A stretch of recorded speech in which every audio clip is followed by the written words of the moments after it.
Hey guys, this is Frozen Things Stews here, and welcome back to another video. And today, I am going to be doing my top 10 favorite Best Picture winners of all time. Yep, guys, this is the perfect time for me to make this video because the recent Oscar ceremony has just happened, and boy, do I have things to say about it. I'm going to be giving up my brief thoughts on the Oscars this year like sometime in this video. Yeah, there will be a part in this video where I will talk about the Oscars, but this entire video will be about me sharing what I think are the greatest Best Picture winners of all time. Yeah, I'm doing this because one, I think this is a list that definitely deserves to be made, and two, spoiler alert, the recent Best Picture winner is going to be on this list. So yeah, without further ado, if you want to know my favorite Best Picture winners ever, then just keep watching. But first, let's start off with 5 honorable mentions. And my honorable mentions are The Godfather Part 2, Birdman, Rocky, The Hurt Locker, Coda. At number 10, The Silence of the Lambs. Yep. Woo!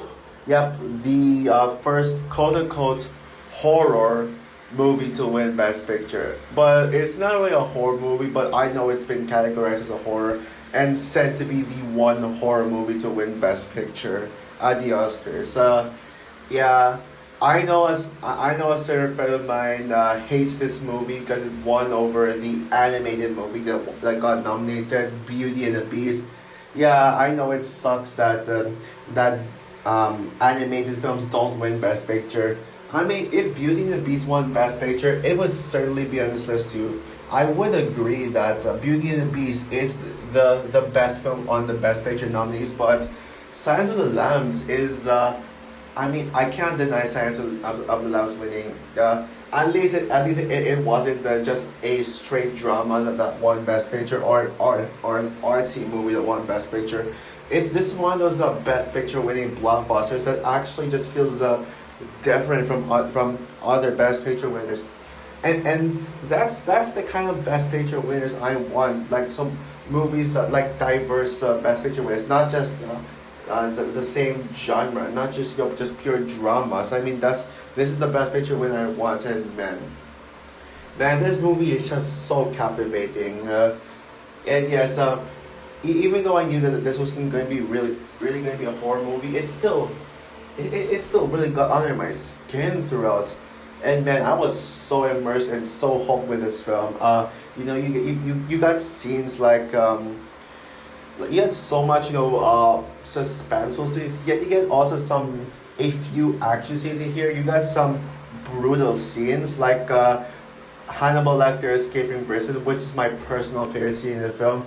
And you even got a female heroine storyline with Clarice Sterling trying to be proving to be a badass female hero.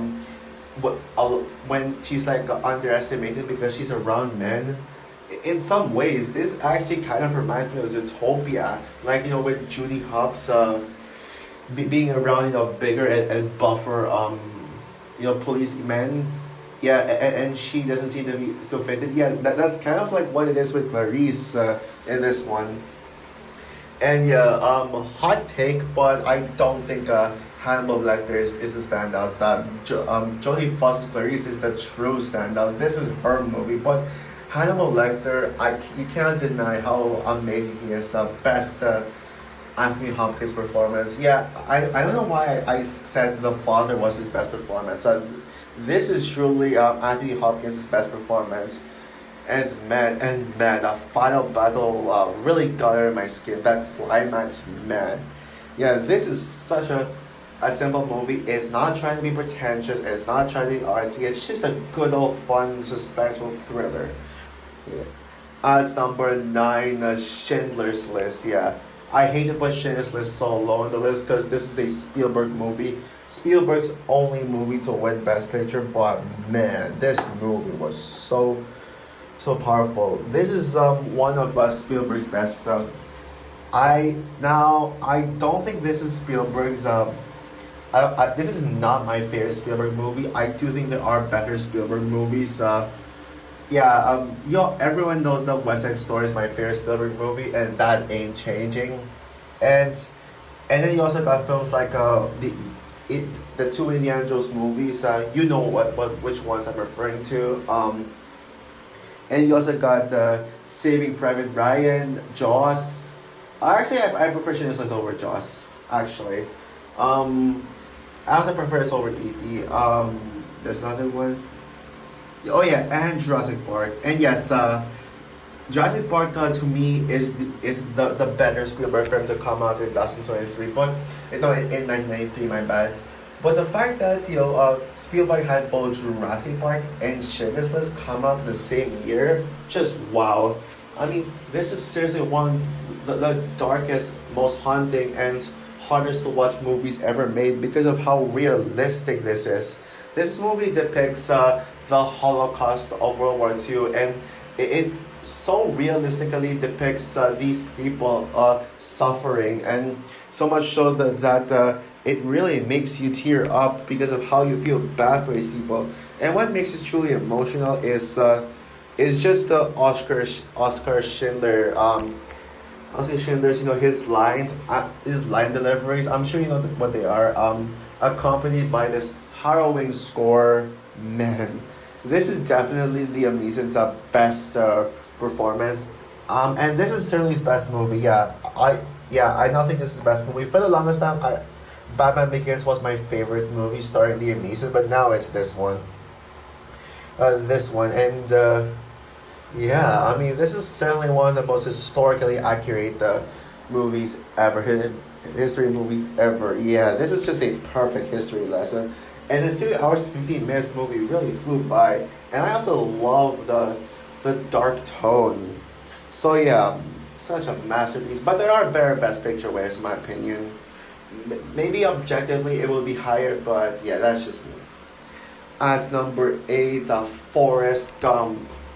Yeah, Forrest Gump. Oh boy, this is one of the most controversial Best Picture winners ever because because nominated alongside this movie for Best Picture in the Oscars 1995 is one of the highest rated movies of all time and the number one highest rated movie on IMDb, The Shawshank Redemption. Yeah, Shawshank Redemption is considered by many to be one of the greatest movies of all time. And one of the most impactful movies ever made.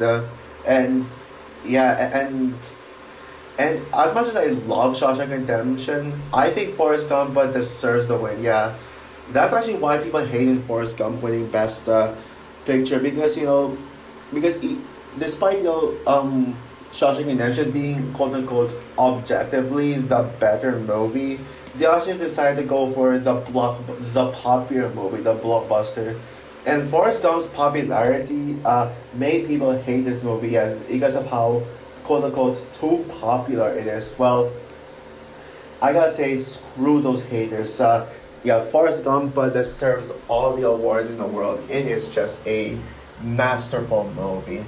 And this would actually be my second favorite movie in 1994. Everyone knows what the best movie in 1994 is. I don't need to say it. But this one I actually put in second. Yeah, second. Hell, I even prefer Pulp Fiction over The Shawshank Redemption. Yeah, if I were to give you guys my top 5 favorites on movies on 1994, it would be number 5 is Leon the Professional. Number 4 is The Shawshank Redemption. Number 3 is Pulp Fiction. Number 2 is Forrest Gump, and number 1, The Lion King. Man, Forrest Gump is such a beautiful movie, and it's one of the most entertaining drama movies ever. This shows that you don't have to make drama movies slow paced. Drama movies can be as brisk paced, as fast paced as this one. And yes, and this is a movie that's just about showing one character's life that doesn't even have a coherent plot to it, yet it still works because you're just so invested in Forrest Gump. He's such an iconic character, and he is hands down Tom Hanks' best performance. Sorry, Woody, and I and yeah, maybe it's between him and Walt Disney saving Mr. Banks, but slight edge to Forrest Gump here. I mean, he's a man with low IQ, and he's with low IQ, and he's and we get to see like him just go on a journey, just go on a personal journey, like being so many things. I mean, like we see him just sit on a bench and just and just show his generosity to people, and then he says one of the greatest quotes ever: "Life is like a box of chocolates. You never know what you're gonna get." And we see him do so many things. Like he plays ping pong. I kind of I kind of forgot. I can't really recall everything that he did, but everything that he did. But wait, sorry, I'm just trying to remember. Oh yeah, and he played football for the University of Alabama. He becomes a shrimp boat captain with a Vietnam lieutenant. And the best scene and my personal favorite scene in the film, him going on a Vietnam War. How amazing is that? Is this my favorite Robert Zemeckis movie? Nope. Nothing beats Back to the Future. Back to the Future is the goat of Robert Zemeckis. But this will definitely be my second favorite Robert Zemeckis. Man, how the mighty has fallen with Robert Zemeckis. I cannot believe this guy made that garbage Pinocchio remake. Ugh. Yeah. So yeah, at number 7, The Departed. Yep, the one Martin Scorsese movie to win Best Picture. If Goodfellas didn't win Best Picture, then The Departed surely just took over. And yeah, this is actually another one of those different kinds of Best Picture winners. This is one of the more unique choices to win Best Picture because this really shows because this is a remake, and you all know everybody hates remakes, but the fact that a remake won Best Picture really shows. Really just shows, man. And this is basically this to Scorsese is what Oppenheimer is to Nolan. Yep, the one movie in their respective filmography to win Best Picture. And man, this yeah, I would say The Wolf of Wall Street is my favorite Scorsese movie, but this is a close second. And this is certainly one of the most entertaining Best Picture winners yet. And I'd say this is probably the best writing in the any Scorsese movie. It's tight, it's complex, it's thought-provoking, and could make you have different interpretations. I love how the movie doesn't have a specific main character, so you can interpret who can you see as the main character. Some would say Billy, some would say Colin, and others would say Frank. Yeah, to me personally, Billy, Leonardo DiCaprio's character, would be is the main character. But Jack Nicholson as Frank Costello is definitely the standout of the film. Yeah, if you thought if you thought that him in The Shining is his best performance, him in this movie, Frank Costello in this movie will say, "Hold my beer." And it is, I can't believe Jack Nicholson got snubbed, and yet Mark Wahlberg is the only one of the cast who got nominated. Yeah, seriously, what does he have against? Leonardo DiCaprio, Matt Damon, and Jack Nicholson? Yeah. So yeah, I still think Casino Royale is my favorite movie of 2006, but this definitely is a close second. At number 6, Parasite. Parasite, yeah, the one foreign language film to win Best Picture. Yeah, this movie really made history in the Oscars. And coming from someone and coming from someone who is Asian, man, I couldn't be more proud to have an Asian movie win Best Picture. Yeah, this movie is meant to be an art house film that's to be submitted to the Oscars, and yet it did not feel like an art house film at all. As you're watching this movie, you'd actually forget that this is an art house film, and you view this as like some sort of blockbuster. It manages to be super entertaining with its brisk pacing and leaves you on the edge of your seat. The movie is so suspenseful because you're so invested in these characters. Every single character you care about, like I cared about every single character, not one, and not one is left behind. And this is one of the most original plots you'll ever hear in a movie, and it never copies elements from other movies. And it just keeps progressing and progressing, and that makes you want to know next. It's so raw and so suspenseful, and it leaves you thinking about it even after watching. Yeah, I still remember the first time I watched this movie. Man, it is some of the one of the greatest experience watching a movie at home. Yeah, what movie at home? Yeah, and the ending really leaves you wondering what happened to them. Yeah, you're just yeah. This movie is such a work of art. It's just so suspenseful and yeah, so enticing and just everything, man. And yeah, and I'm glad this movie came out on the best year ever. Yeah, the best year ever. Even though this isn't my favorite of the best picture nominees, that would be Joker. Yeah, this movie definitely deserves its victory. At number five, Everything Everywhere All at Once. Yeah, even though this isn't my favorite movie of 2022, or even my favorite movie of the Best Picture nominees, that would go to Avatar: The Way of Water. Water. Everything Everywhere All at Once is a movie that truly deserved to win because yes, I know some people may say this is an indie film. It's actually debated if this movie is an indie film or a blockbuster. But technically, it's both an art house film and a blockbuster. I could not be happier that this movie won Best Picture because, man, is just this is an action movie. Yeah, whether it's a blockbuster or not, whether it's a high budget movie or not, this is a blockbuster.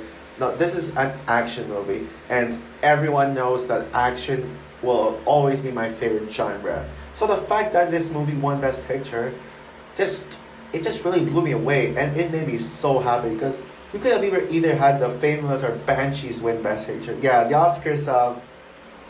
Yeah, the Golden Globes was not my cup of tea, honestly. Last year, this year's Golden Globes was way better though, and yeah, this movie. Yeah, and this still remains to this day the greatest A24 movie. Nothing from A24 will ever top this one. And yeah, this feels like it had almost everything I love into a film, like just put into this one. It's mind blowing with its multiversal aspects.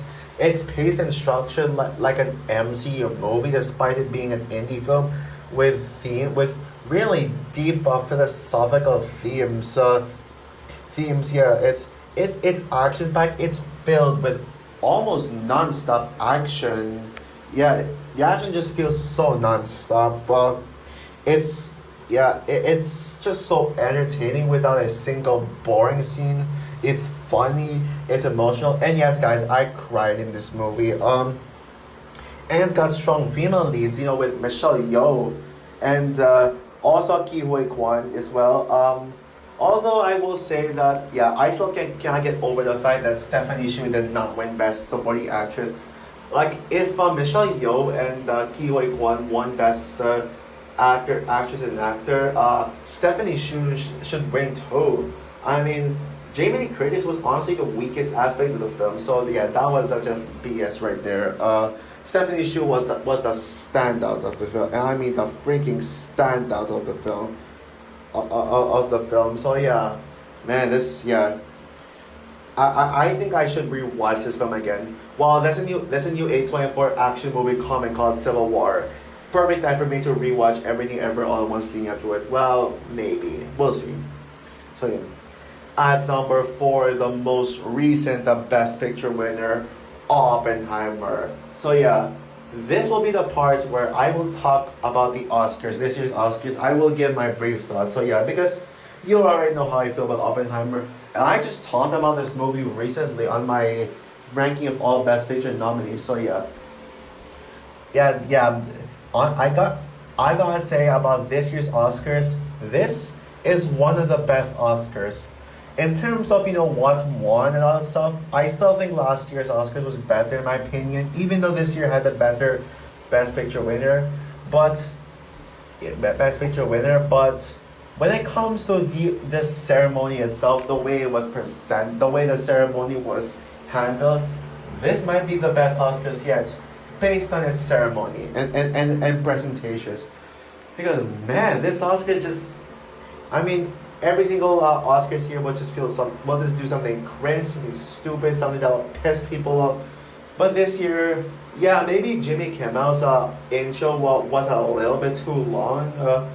But other than that, yeah, the ceremony. I mean the speeches, the speeches and all that stuff.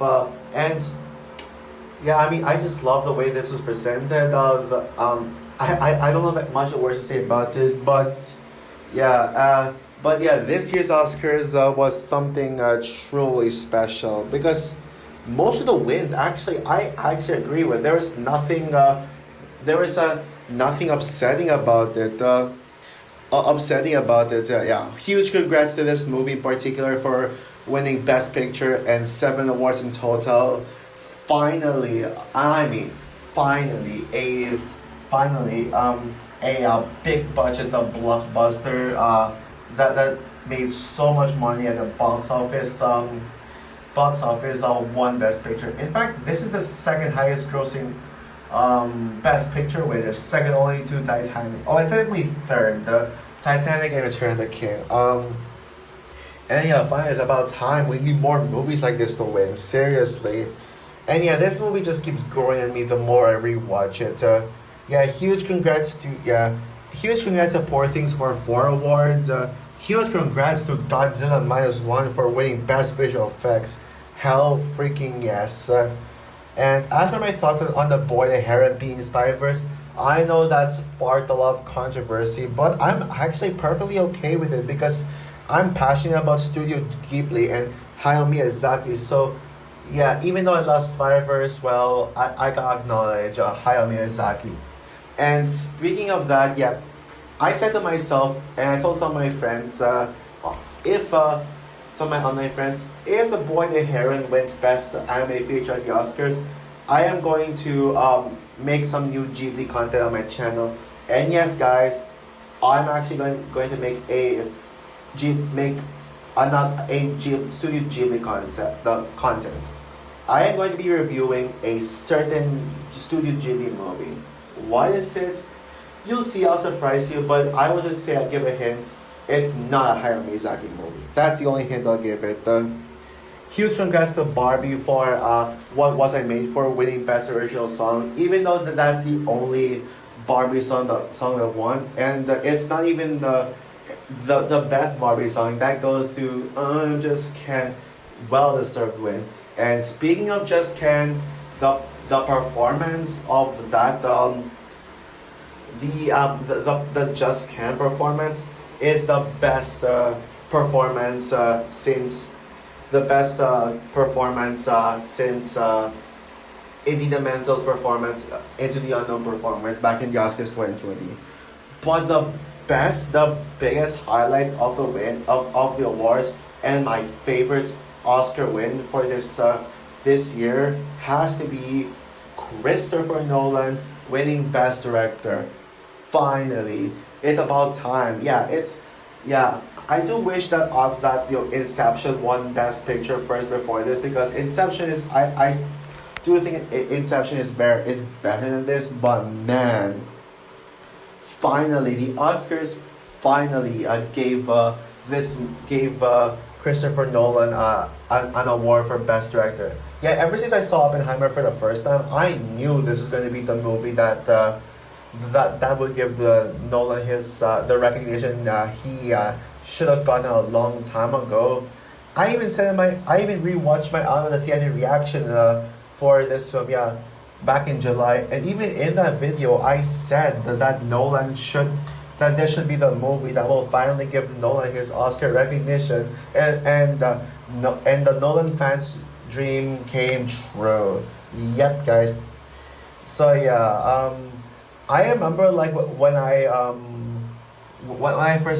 this movie first announced, and the fact that they said this was going to be a drama movie, I was like, oh no, Nolan, why are you doing a small scale the drama movie again? Why are you going back to this? Make a big scale movie, like make a big scale ambitious movie.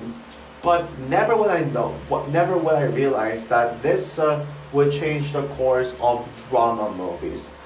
I mean, it's a drama movie, it's not an action movie, but this really changed the course of genre. This changed the drama and biopics forever. And biopics forever. Yeah, this feels like a game changer because never would anybody expect a drama movie to be this big, this ambitious, this entertaining, and all this stuff. It's like it feels like an action movie, but take out all the action. That's what this movie felt like. And yeah, this is single-handedly the best biopic ever made. Period. Yeah, even topping The Greatest Showman. Even though I still have The Greatest Showman as my favorite movie of 2017. Yeah. So yeah, huge congrats to Opie for its win. Could not be happier. Yeah, and yeah. At number 3, Titanic. Yeah. Even though I wish I put Oppenheimer higher, yeah, there's no denying that these 3 films are some of the greatest movies of all time. And this one definitely comes close, man. Yeah. Another big name director winning a Best Picture, well deserved. Why still stand by calling Avatar: The Way of Water the best James Cameron movie?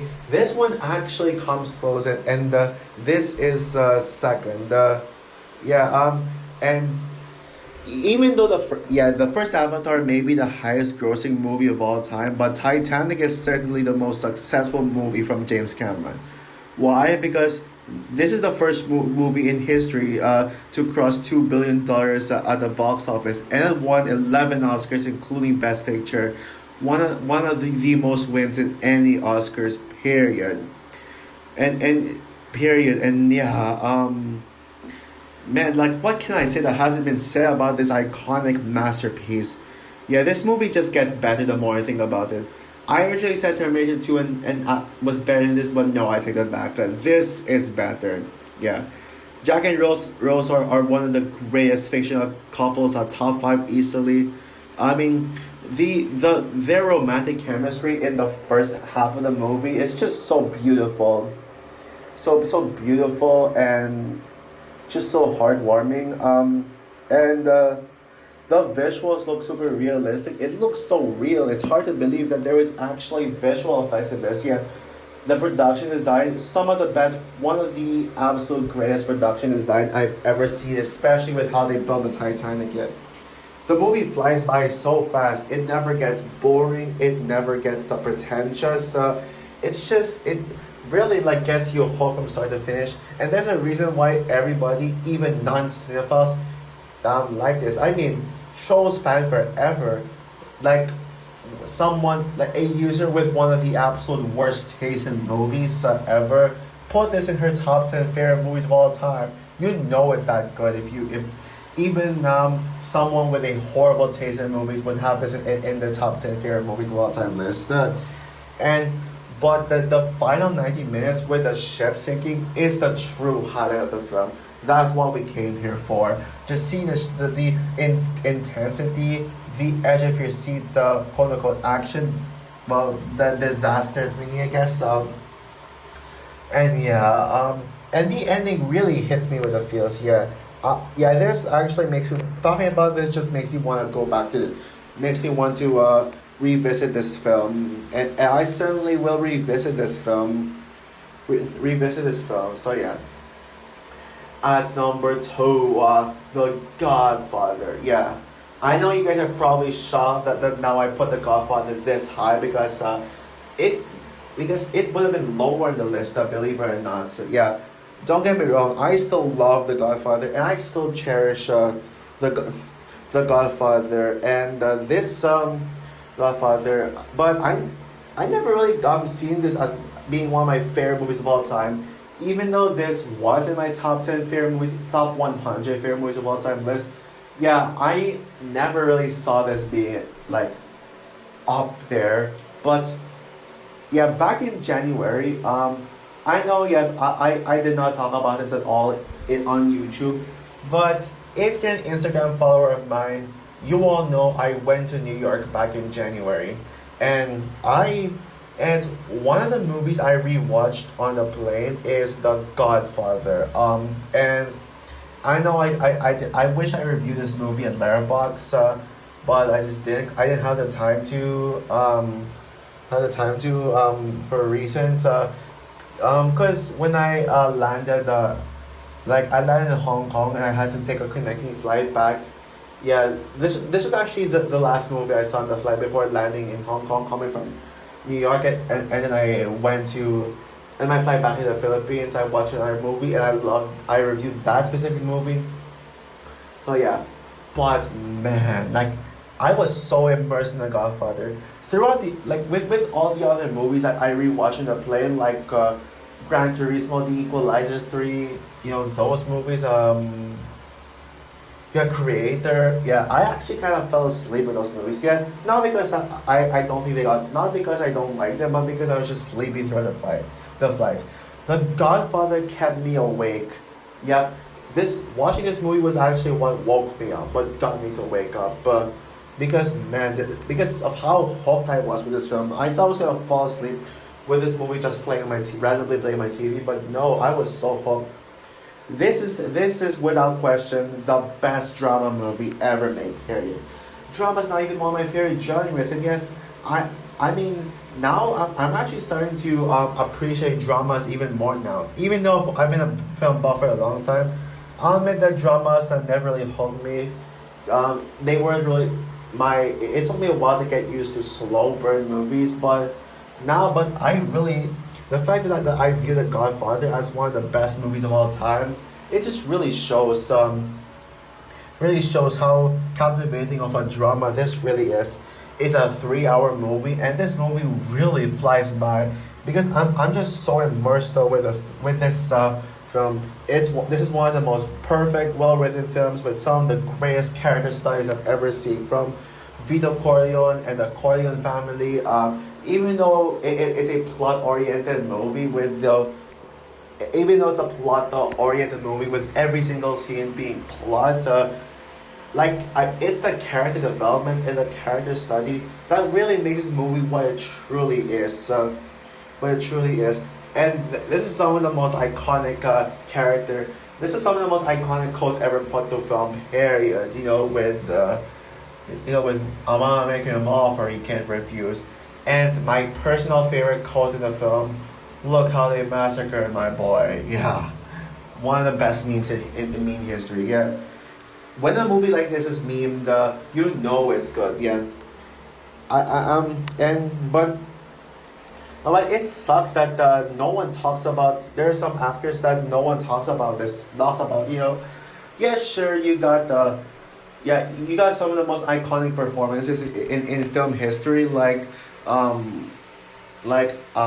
Pacino, especially Marlon Brando, but no one talks about Diane Keaton. No one talks about Talia Shire.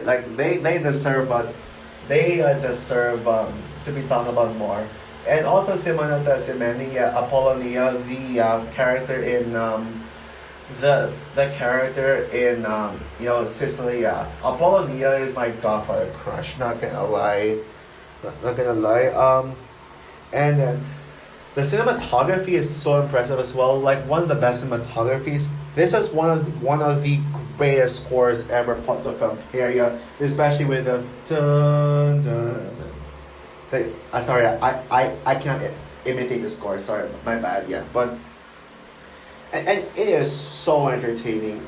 Yeah, the scene with Connie and her husband, I forgot the name, but that fight scene with Connie and her husband just fighting so hardly, and then just breaking things, and seeing Connie screaming. That's honestly my personal favorite scene in the film. Yeah, yeah, like wow, and there's like some gripping action to it. Yeah, I gotta review this movie at some point. I don't know when. I gotta find a perfect time, but I will review this film.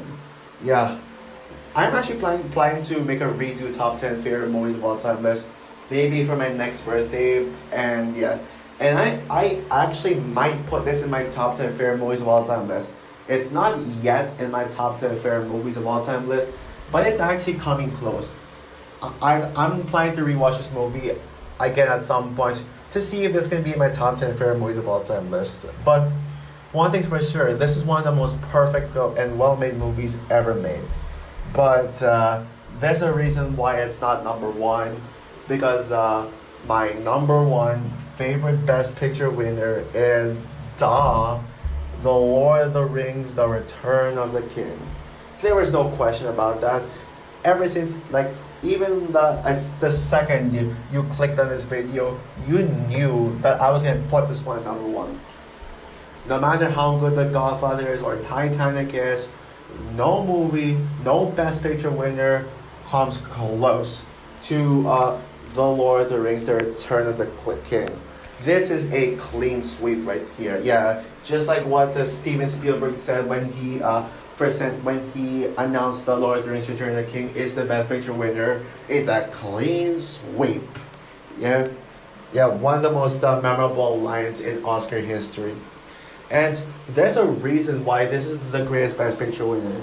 Because never in a million years would anybody expect this to win Best Picture. This is not a Best Picture winner type of movie. It is a movie with just non-stop action with no story. I mean, giving this movie the Best Picture win is like giving a John Wick movie the Best Picture win. Yeah, it is just all action from start to finish with barely any breathing. Yeah, sure, there's quite a long setup. Yeah, there's quite a long setup, but yeah, you get the point. Yeah. Yeah. This and this is certainly in my top five favorite movies of all time list. Yeah, what I love most about this movie is how epic in scale it was. It was massive, unlike any other. It's the biggest movie I've ever seen. Yeah, I've never seen a movie with this big in scale. This big in scale. Yeah. Yeah. Sure. Yeah, like what I said, there is 1 hour of mostly just setup, but 2.5 hours of non-stop action. And this is 3 hours and 30 minutes. How can you put this much action in a movie yet still be compelling? Yeah. And yeah, this is probably the most violent PG-13 movie I've ever seen. In a PG-13 movie, you get characters' heads getting sliced off, and you even get a finger being bitten off, and it showed, and then you even see the gore in the bitten off finger, and audiences would just look away, and be like, oh yeah, how did this get away with a PG-13 movie? Frodo and Sam's chemistry is one of the highlights of the film. Besides the action scenes, Howard Shore's score is one of the best. The visuals are just too stunning. How the hell does this not? How the hell does this have under 100 million budget? Yeah, it's that good. Even for a movie that isn't 100 million. Just wow. Well, and yes, my favorite scene in this entire film. Yeah, the Gates of Rohirrim scene. I forget how to describe the scene, but basically like for Frodo, dun, dun, dun, dun, dun, and everyone just runs. Yeah, basically kind of like the portal scene of Return of the King, the portal scene from Endgame of this movie. Yeah, basically. Yeah, and man, yeah, I cannot stop thinking about how good this movie is. Like I'm gonna rewatch this movie soon, and I am going to Yeah, I cannot wait to review this movie and the entire Lord of the Rings trilogy leading up to War of the Rohirrim. Yes, yes, guys, I am planning to rewatch this movie leading up to the War of the Rohirrim, and I'm even gonna rewatch it this like soon. Yeah, two rewatches this year that I'm planning to give, and not only is Return of the King the greatest Best Picture winner, but I'm gonna go as far as saying this is my favorite live action movie of all time. I'm debating if whether this or Spirited Away is my favorite movie of 2000s. That I will have to debate them, but as of now, I'm giving a slight edge to Spirited Away, but I'll have to think about it. But yes, I have never been more proud to call Return of the King the number one greatest Best Picture winner ever. So that's all for my top 10 favorite Best Pictures winners list. What is your favorite Best Picture winner? Comment down below, like, subscribe, hit the notification bell, and stay tuned for the continuation of my Frozen Awards 2024, as well as that one Studio Ghibli review that I teased earlier on in this video. Bye, guys.